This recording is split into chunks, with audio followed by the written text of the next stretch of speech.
नमस्कार दोस्तों, मैं सन्नी शर्मा फिर से हाजिर हूँ अपने चैनल शिव गोरक्ष पे। स्वागत करता सभी भाई बहनों का। आज मैं फिर से हाजिर हूँ एक नई जानकारी के साथ। जो आज का टॉपिक है, आपको सबसे पहले इस टॉपिक के बारे में बता देना चाहता हूँ। क्या आम इंसान भी आत्मा के साथ बातचीत कर सकता है? तो डेफिनेटली इस चीज़ का आंसर है यस। आप चाहे साइंटिफिक तरीके से ले लो या किसी भी तरीके से ले लो, हाँ कर सकता है। लेकिन उससे पहले मैंने एक निवेदन करनी है। जो भी मेरा भाई बहन इस चैनल पर नया, वो बोलते हैं विजिटर है, जो नया विजिट करता है और मेरा ये पहला वीडियो देख रहा है, मेरे चैनल को सब्सक्राइब करना और एक नंबर से लेकर एंड तक अपने सारे वीडियो देखने हैं। यही चैनल को सब्सक्राइब नहीं करना, दूसरा मेरा चैनल है गुरु गोरखनाथ नाम है, आप उसको भी सर्च करके उसको भी उतना ही सपोर्ट, उतना ही प्यार देना। उसके अलावा किसी भी प्रकार की आपको वो बोलते हैं ना कि अगर प्रॉब्लम है, आप किसी भी प्रकार की मेरे साथ बातचीत करना चाहते हो तो स्क्रीन पे आपको वो बोलते हैं ना मेरी ईमेल आईडी दिखाई दे रही है, सन्नी शर्मा नाथ 0505@gmail.com। उसके अलावा आप मेरे को इंस्टाग्राम, गूगल प्लस पे भी फॉलो कर सकते हो बाया सेम नाम। सारी वो बोलते हैं डिटेल डिस्क्रिप्शन बॉक्स में है, लेकिन इंस्टाग्राम की आईडी मेरी सन्नी शर्मा नाथपंथ ही है। आप उस पर भी मेरे को फॉलो कर सकते हो, उसका लिंक भी आपको डिस्क्रिप्शन में मिल जाएगा। और किसी भी प्रकार की माला यंत्र या कुछ भी आप सिद्ध करवाना चाहते हो, आपके पास पड़ा हुआ आपका सामान भी सिद्ध कर दिया जाएगा, वो टोटली फ्री ऑफ कॉस्ट ही आपको सिद्ध किया जाएगा। उसके अलावा अगर आप मेरे से लेना चाहते हो तो डेफिनेटली आपको सिद्ध करी हुई चीज़ भी वो मिल जाएगी और 100% श्योरिटी के साथ कहेंगे आपको नेचुरल और ओरिजिनल ही मिलेगी हमारे साथ। वो भी आपको उतनी ही कॉस्ट उसकी पे करनी है जितनी उसकी पीछे से आती है। हमारा कोई भी नहीं है, हम सिर्फ सेवा भाव के बंदे हैं। हमारा काम प्रचार करना, और जितनी वो बोलते हैं ना कि अगर कोई दिली कोई खुश दिल वाला है जो उसको लगता है कि बाबा की सेवा में उसने लगाना, वो बेशक वो सेवा हमें दे सकता है, वो हम कबूल करते हैं। उसके अलावा हमारा कोई भी किसी से वो बोलते हैं ना, कोई भी जाति धर्म या किसी से भी बैर विवाद नहीं है। हम तो बोलते हैं परमात्मा एक है, देखने की निगाह एक चाहिए। तो अभी टॉपिक के ऊपर आते हैं। क्या आम इंसान आत्मा को देख सकता है? मृतक, आम भाषा में बोला जाता है मृतक आत्मा। तो एक्चुअली आपको बता दूं, आत्मा कभी मरती नहीं, ये तो अजय और अमर होती है। और आम व्यक्ति ग्रस्त जीवन के लिए ये थोड़ा सा मुश्किल होता है आत्मा को देख पाना, क्योंकि वो बोलते हैं ना कि इन चीज़ों को वही देख पाता है जिसका तीसरा नेत्र, यानी शिव जी का नेत्र बोला जाता है, जिसको कि थर्ड आई बोला जा सकता है या आज्ञा चक्कर बोला जा सकता है, जिसका वो बोलते हैं ना कुंडलिनी शक्ति में जिसको छठा चक्र बोला गया है, अंजना चक्कर। जिसका वो चक्कर सक्रिय होने लगेगा, जागृत होने लगेगा, उसको इन चीज़ों का साक्षात्कार होने लग जाएगा, उनको दिखना लग जाएगा। रही बात आत्मा की, तो आपको बता दूं, आत्मा जब तक किसी की बॉडी में रहती है तो तब तक उसकी पावर एक नियम में होती है, वो एक नियम में बंधी होती है। जब परमात्मा के द्वारा इंसान का निर्माण किया जाता है, उस निर्माण में उसको वचनबद्ध किया जाता है कि उसने कोई भी गली बोलते हैं ना, कोई भी काम उस शरीरधारी मनुष्य, जिस मनुष्य के शरीर में है, जो गतिविधियाँ हैं, सोच और समझ उसकी अपनी अपनी होती है। वो कैसे कार्य उससे वो बोलते हैं ना कि करवाना चाहता है। एक इंसान चाहे तो दुनिया का कोई भी कार्य कुछ भी कर सकता है। आप चाहे इसको साइंटिफिक तरीके से लो या आप इसको भक्ति के मार्ग के आधार से ले लो, जैसे आपको सही लगता है। अभी बात आती है आत्मा की। जब आत्मा किसी के शरीर को छोड़ जाती है तो उसकी शक्तियाँ असीमित हो जाती हैं। वो बोलते हैं ना कि असीमित के भी बाहर चली जाती है, उसकी शक्तियाँ बहुत ज़्यादा हो जाती है, असीम शक्तियों का मालिक हो जाता है वो। क्योंकि आत्मा किसी का बुरा नहीं चाहती। अगर आप लोगों को लगता है कि आजकल बोला जाता है कि तंत्रा के मार्ग पे लोग चल रहे हैं, उसके ऊपर ऊपरी बाधा है, उसको कोई किसी के ऊपर आत्मा चढ़ाएगी या किसी के ऊपर भूत प्रेत चढ़ाएगा, तो ऐसे काम तांत्रिक करते हैं, गंदी सोच वाले लोग करते हैं। और ऐसे लोगों को आप वो बोलते हैं ना कि ऐसे लोगों से आपको बचना भी चाहिए।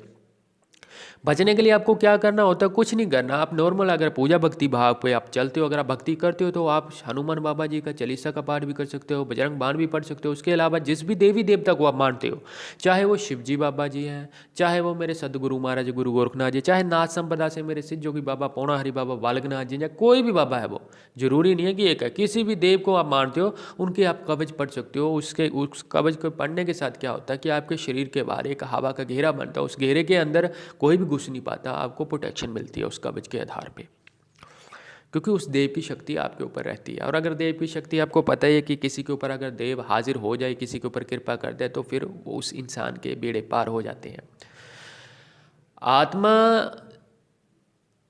किसी के पास बोलते हैं ना बुलाना उसको, और ये गृहस्थ जीवन वाला भी बंदा कर सकता है। ऐसा नहीं है कि इसको तांत्रिक बुला सकता है, कोई भक्ति बुला सकता है। और आत्मा किसी के पीछे वो बोलते हैं ना, इसको प्रेम वश ही किया जा सकता है, प्रेम के आधार पे ही इसको अपने पास बुलाया जाता है। दुनिया की और कोई भी ताकत नहीं है जो इसको अपने वश में कर सके या किसी और तरीके से इसको बुला सके। बाकी अगर सोशल मीडिया पर कोई भी और इन्फॉर्मेशन है तो उसकी तो जानकारी नहीं, हम तो अपने अनुभव के आधार पर ही यहाँ पर बोलते हैं, जो हमने अनुभव करा है और वही हम यहाँ पर बताने की कोशिश करते हैं। हो सकता है किसी को वो अच्छा लगे मेरी चीज़, किसी को बुरी लगे, लेकिन बोलते हैं ना प्रचार और हमारा काम अगर हम इस दुनिया में जी रहे हैं तो हमारा काम ये है कि हम दुनिया को सही गाइड करें, किसी को झूठा नहीं बोलना। और ये काम ये बोलते हैं ना कि ये चीज़ मैं ही नहीं कर सकता हूँ, दुनिया का कोई भी बंदा कर सकता है, इन चीज़ों को आप भी कर सकते हो। रही बात आत्मा को अपने पास बुलाने की, तो आप जब कोई भी, चाहे वो कोई अघोरी या तांत्रिक है, जब ये जाते हैं तो ये उसको प्रेम वश में करते हैं। सबसे पहले जब उनको बुलाया जाता है अपनी तरफ, और इन आत्माओं को अभी कुछ स्वार्थ होता है उनके पीछे, ये चले तो जाते हैं, लेकिन वचनों में क्या मांगा जाता है इनसे कि आपने इतने साल हमारे साथ रहना और हमारे सारे कार्य करने हैं और आपने हमें कभी भी परेशान नहीं करना। 3 वचन लेने के बाद चौथा वचन जो होता है वो आत्मा उस बंदे से लेती है कि हाँ मैं तेरे साथ चलती हूँ, मैं तेरे सारे काम निकाल भी दूंगी और जो तुम मांगोगे वो तुमको मैं दूंगी भी उस उतने टाइम तक, जितने टाइम तक मैं आपके पास हूँ। लेकिन आपको वचन करना पड़ेगा। आप ये बताओ आप हमारा पिंडदान कब करते हो? क्योंकि ये मुक्ति की ओर जाना चाहती हैं, उस योनि से निकलना चाहती है। 84 लाख योनियों से निकल के ही इंसान का जन्म होता है।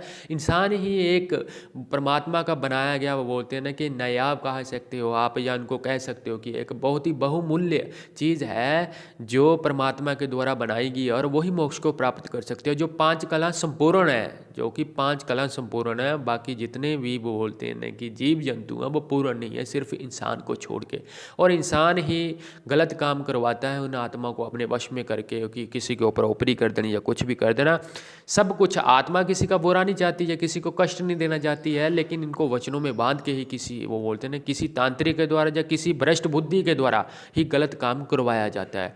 और आत्मा, जब आप इन चीज़ों का मान आदर सत्कार नहीं करते हो तो ये थोड़ा सा आपसे, वो बोलते हैं ना, दुखी हो जाते हैं। जैसे आपके परिवार में आप किसी के साथ, आपके साथ बच्चा, आप उसको बोलते हो आप पढ़ो, आप इतने नंबर लेके आओ, फर्स्ट डिवीज़न में पास हो जाओ, हम आपको वो चीज़ लेके देते हैं। जब बड़ा बुजुर्ग आप उसके साथ कोई भी वचन कर लेते हो लेकिन उस वचन को पूर्ण नहीं करते तो वो थोड़ी सी निराशा होती है, थोड़ा सा नाराज़ हो जाता है।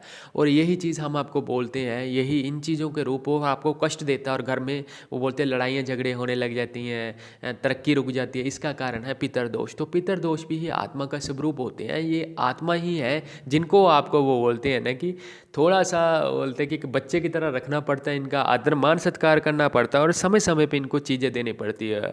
और बस यही इनका नियम है। और जल्द ही अगला वीडियो भी इस पर बनाया जाएगा तो वो आपको बता दूंगा। और आशा करता हूँ अगर मेरे द्वारा दी गई जानकारी आप लोगों को अच्छी लगी तो मेरे चैनल को सब्सक्राइब करना, बेल आइकन पर क्लिक, शेयर, लाइक और कमेंट करना, और हो सके तो मेरे सारे वीडियो 1 नंबर से एंड तक लेके देखना। और इसी चैनल को सपोर्ट नहीं करना आपने, मेरा दूसरा चैनल गुरु गोरखनाथ, आप उसको भी सपोर्ट कर सकते हो। किसी भी प्रकार का नवरत्न है, चाहे वो हकीक है, सुलेमानी हकीक है, किसी भी प्रकार का आपको यंत्र तंत्र मंत्र से रिलेटेड कोई भी सामग्री चाहिए तो आप मेरी डिस्क्रिप्शन में भी मेल है, इस पर भी मेल, आप उस पर भी मेल करके मेरे से मंगवा सकते हो। वो बोलते हैं ना कि जो भी आपको चीज़ मिलेगी वो 100% नेचुरल और ओरिजिनल ही मिलेगी और सिद्ध करी हुई मिलेगी। और उसके अलावा आपको बता दूं कि अगर दुनिया में कोई भी चीज़ें हैं, ये किसी के पीछे भटकने की आपको ज़रूरत नहीं है। ये सारी चीज़ें आप खुद भी कर सकते हो, क्योंकि आपके अंदर भी वो चीज़ है, परमात्मा के बनाए गए आप इंसान हो, किसी के पीछे भागने की ज़रूरत नहीं है। जो कुछ है उस परमात्मा की सृष्टि है, आप उसके, वो बोलते हैं कि भक्ति और कर्म करो, कर्म के आधार पे ही आपको गुरु भी मिल जाएगा। सबसे पहले घर के देव आते हैं, गुरु होना जरूरी है तंत्र मंत्र में, तभी आपकी सारी क्रियाएं सफल होती हैं। और बाकी जो लोग मेरे से मिलना चाहते हो, मैं शनि एतवार को ही मिलता हूँ। आप हमारी कम्युनिटी बॉक्स के साथ, वो बोलते जुड़े रहें। और मेरे को इंस्टाग्राम पे भी आप फॉलो कर सकते हो, सनी शर्मा नाथ पंथ लिख के आप मेरे को सर्च कर सकते हो वहाँ पे। बाकी की जितनी डिटेल है वो डिस्क्रिप्शन बॉक्स